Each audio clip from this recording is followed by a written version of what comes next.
ગઈકાલ તારીખ 7/12/2024ના રોજ બજાણા પોલીસ સ્ટેશનની હદમાં આવેલ પીપળી ગામ ખાતે સાંજે 5 વાગ્યાની આસપાસ એક ફાયરિંગનો બનાવ બનવા પામેલ. આ ફાયરિંગના બનાવની અંદર આ ગામના ફરિયાદી શ્રી મહેબૂબ ખાન યાસીન ખાન જત મલેક રહે પીપળી નાઓને ઈજા થયેલ અને તેઓને તાત્કાલિક સુરેન્દ્રનગર ખાતે સારવાર ખાતે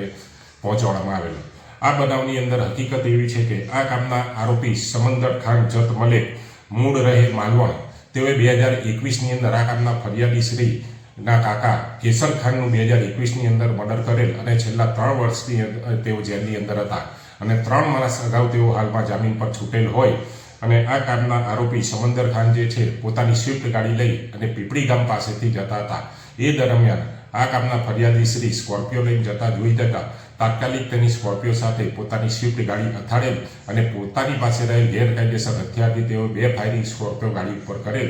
જેથી આ કામના ફરિયાદીશ્રીને હાથના તથા છાતીના ભાગે ઈજા થયેલ અને આ કામના આરોપીએ ફાયરિંગ કર્યા બાદ પોતાની સાથે સહ આરોપી શોએબ ખાન સાથે સ્વિફ્ટ ગાડી મૂકી અને સાહેબ અબ્દુલભાઈનું બાઇક લઈ અને તેઓ તાત્કાલિક ત્યાંથી ફરાર થઈ ગયેલ. આ કામે આમશેક થતા BNSની કલમો હેઠળ બજાણા પોલીસ સ્ટેશનમાં ફરિયાદ નોંધવામાં આવેલ છે અને તેની તપાસ હાલ આ કામના થાણા ઇન્ચાર્જ શ્રી પોસઈ શ્રી સોલંકી સાહેબ નાઓ કરી રહેલ છે અને હાલમાં આ કામના આરોપીઓ બંને ફરાર છે, જેઓની શોધખોળ ચાલુ છે.